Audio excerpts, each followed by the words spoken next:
Hello, welcome to Matters of DeCorum. I am Scott Corum. This is what matters to me. Kind of a serious one today. More partially introspective. I didn't get a lot of sleep last night, and this is only bridging the gap so much. So we'll see how this goes. At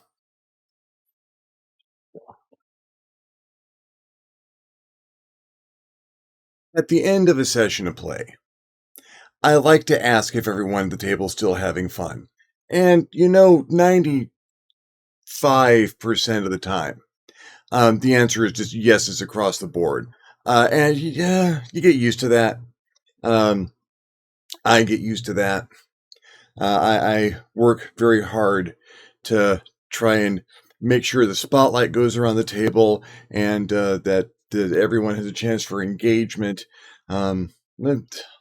All the tricks I have talked about here, all the stuff that I have discussed as a way to grab your players, bring them in, while at the same time trying to tell a compelling story using elements on the fly as you've built the story. And the problem, especially if you've got a self-esteem like mine, that being tiny, little, and fragile, with asking for feedback is that quite often you get it.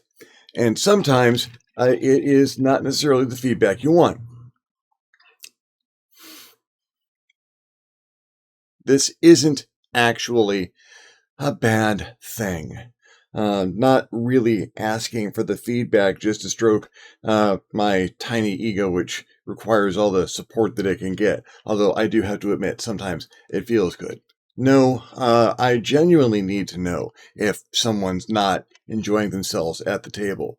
And you'd think I'd know. You'd think a dungeon master who has been doing this narration and listening to people all night long is going to just know if there's someone at the table who's not having the best time. And you might have an inclination, you might think so, but the dungeon master has the biggest job at the table and a million things to think about, not the least of which is trying to maintain consistency in the story and the characters and the NPCs as you go along.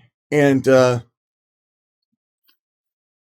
it's not all under the dungeon master's control. I encourage dungeon masters to ask for feedback, and I encourage you to listen to it and take yourself out of the equation a little bit as you do. What I mean by that is, it would be so easy to take some negative feedback at that point. Someone not having a good time at the game. It'd be so easy to take that personally, to lump it on yourself that you have done something wrong.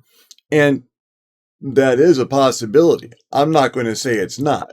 There is no perfect dungeon master. Matt Mercer, maybe. But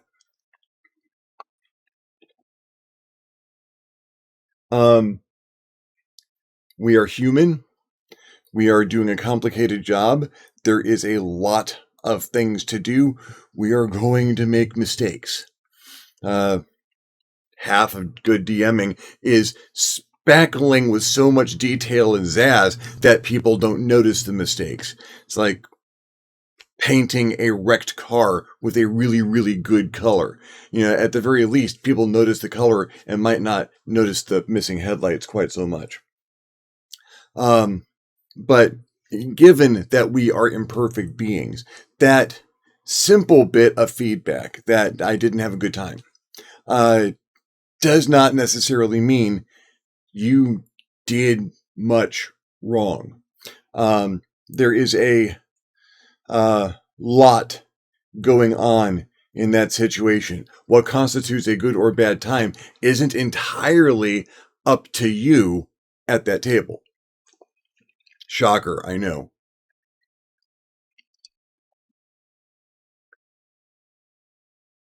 There's no such thing as a simple group dynamic. I want you to remember that. That is probably one of the most important messages I may have to send. When you look at a group and you make an assumption about how that group functions, and it is a simple and basic instruction, well, for every complicated question, there is a simple, easy to understand, completely wrong answer. People are super complex and variable, and that's an individual. A group has so many interconnected dynamics that the individuals in that group bring to it, and the dungeon master, if they got more than one player at their table, are dealing with not just a person, but a group dynamic. This group dynamic will change week to week, day to day, sometimes every 15 seconds or so. Depends on how the folks there are doing.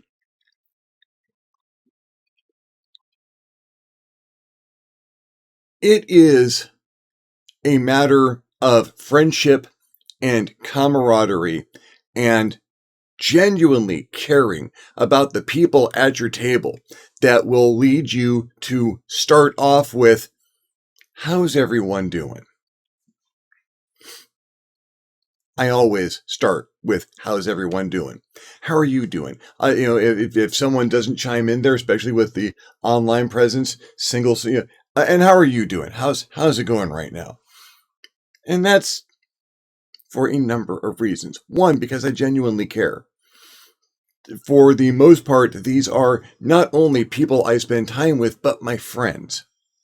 And I want to know how they're doing. The gaming time is often some of the only social time I get with some of these individuals. But along with the very genuine care and concern that I have for those people, the mental states and the emotional states of the people in that game are going to affect the game. And we all like to believe we can pack up anything that is going on, but when we show up at the table in a box and set it aside, players, dungeon masters, all of us, we like to believe that we can take that stuff and set it aside, and many people can.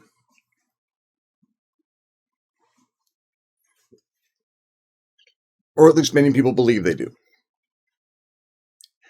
This is not to say that people don't make the effort and successfully get past that. This is that box is going to weight you're playing. And should. I mean, our characters come from us. They are a reflection of who we are and what we are doing, and our mental state. If it's not reflected in the character, we're probably not devoting a lot to the character. How are you doing? What's going on? Everything okay? All of which is important.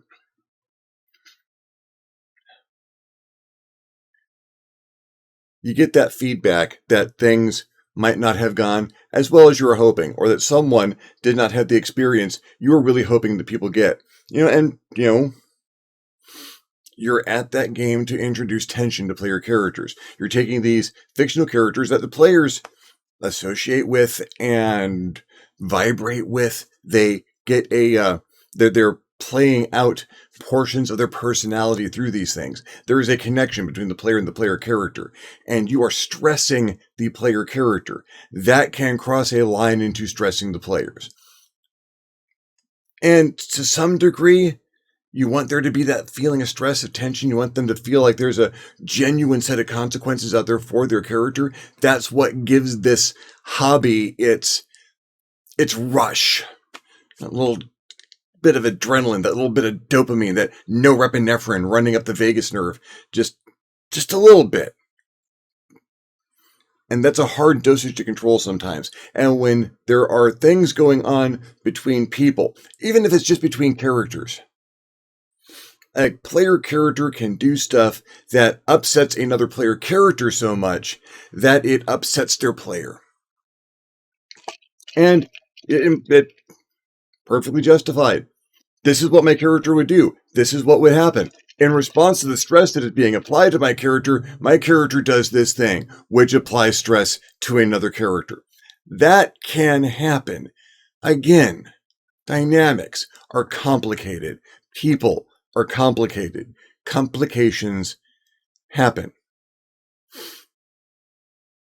And all of this is important to consider when you get that feedback. When you get that feedback that maybe things didn't go the way you were hoping they would, as far as people having a positive reaction to the game session.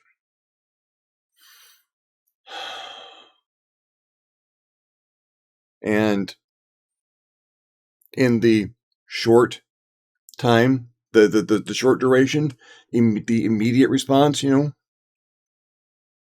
okay. Express a little concern and sorrow that the game wasn't what folks were hoping, that the experience wasn't what people were hoping to get, or that you were hoping they would get out of it. I'm sorry that seems to be where we're at. Let's see what we can do to fix that. And in the longer term, you've got some work to do. You got to go back over that session. You got to work out. And this is not something you need to do alone. There's people out there. They may be people that you feel you can talk to between sessions. I hope you can. Communication's really good here. Where, hey, there was an issue.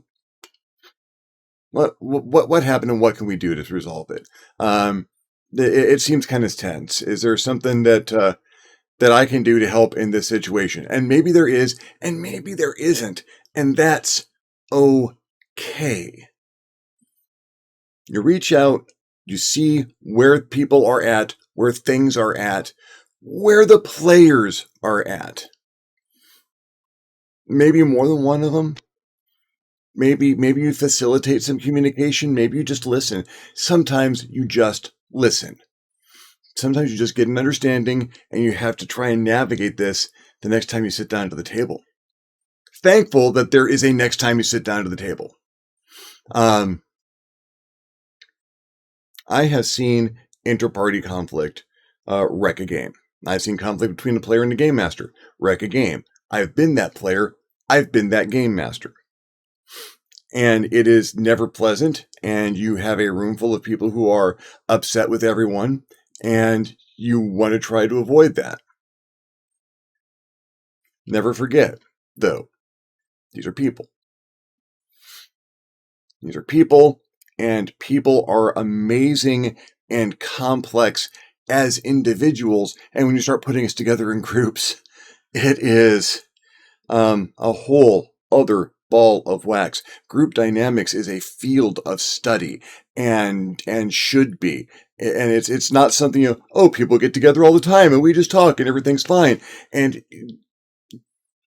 it is a whole class of additional behaviors and thoughts and study and research. And group dynamics are complicated and wonderful things. A group can accomplish so much more than an individual, and so much less at the same time.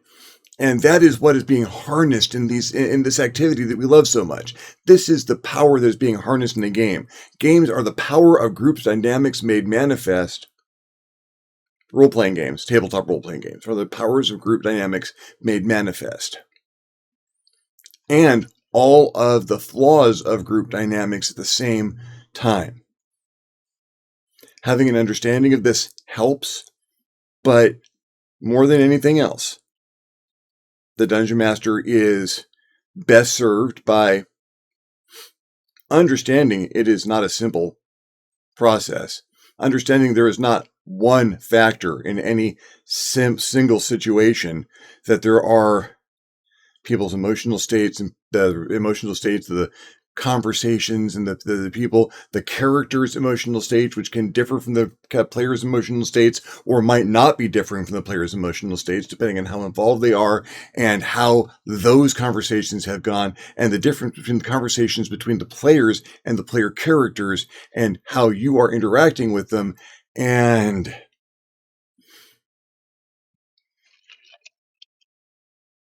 going faster isn't going to help. trying to work this out right then and there. No, we're going to stay here till we hammer this out. That's a terrible idea.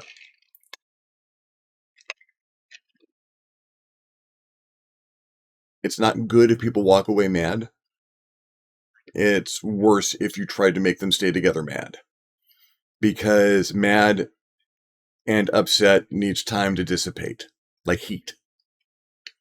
And when things are cooler and calmer, when you have had a chance to review things in your mind, where you've got a perspective on the situation, and then you can discuss that with other individuals and get their perspectives. For God's sake, do not rely entirely on your perspective. And don't try to push your perspective. Well, I'm the dungeon master, so this is what I saw. No, don't even. Don't even. You're a person. You're a person just like the other people at that table. It is your task. It is your duty. It is your privilege to conglomerate the points of view there and try to weave your way through to a solution. It is in no way, shape, or form your privilege to try to make everybody conform to your point of view.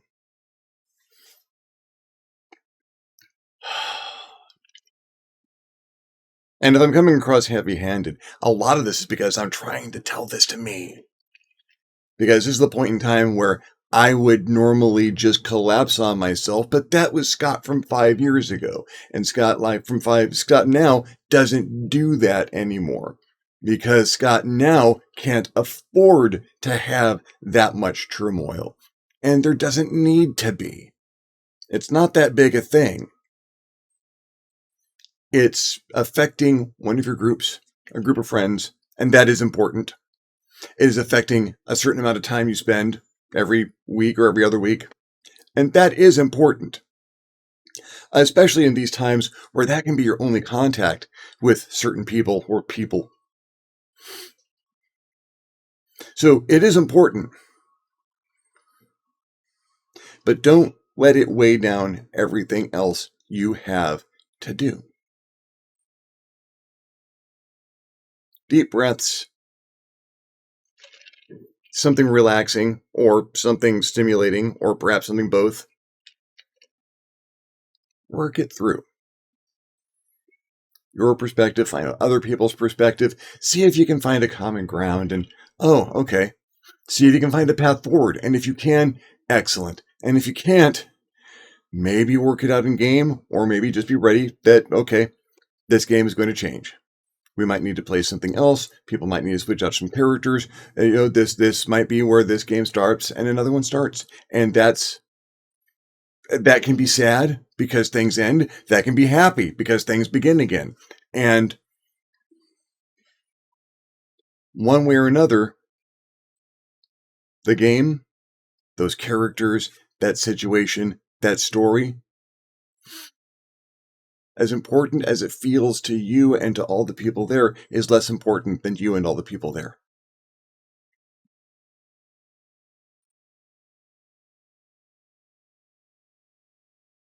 And if you focus on that thing that you share with one another, that friendship and that camaraderie, and that time where you can just sit and ask, how you doing?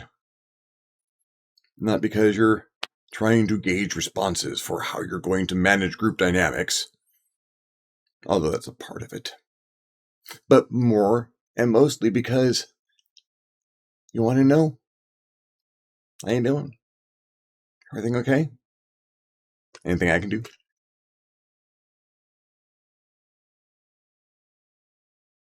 If this sounds like it's coming from personal experience, if perhaps recent personal experience, well, it probably is. And if anyone who is involved in the situation I'm talking about, because you'll know, because this is kind of fresh, thinks that they hear some of themselves in it, please understand, I'm trying to center myself.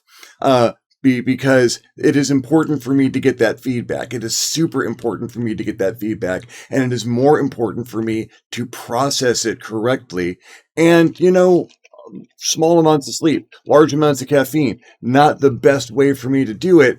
And I'm trying to work it out with my words. And hopefully, other folks who might be in the situation or in a similar situation can find some help here too. Well, thank you for following me along in this particular personal ramble. If you liked the video, give me a thumbs up. If you didn't like the video, give me a thumbs down. Feedback is feedback. If there is anything particular you'd like to hear me talk about, subjects you'd like to hear me cover, questions you'd like to hear me answer, leave me a comment below. I will love getting your comment. You'll love leaving me one. If you haven't subscribed to my channel yet, why not? My channel is awesome. Go ahead and hit the subscribe button. If you do, hit the notification bell as well so that you're alerted when my videos become available. If you would like to help the channel out in a more substantial manner, I invite you to hit me up my Patreon page, www.patreon.com/ScottCorum, and consider donating. Absolutely anything helps, allows me to make better videos more often. In the meantime, thank you very much for watching. I'm Scott Corum, this is what has mattered to me, and I will see you next time on the next Matters of Decorum.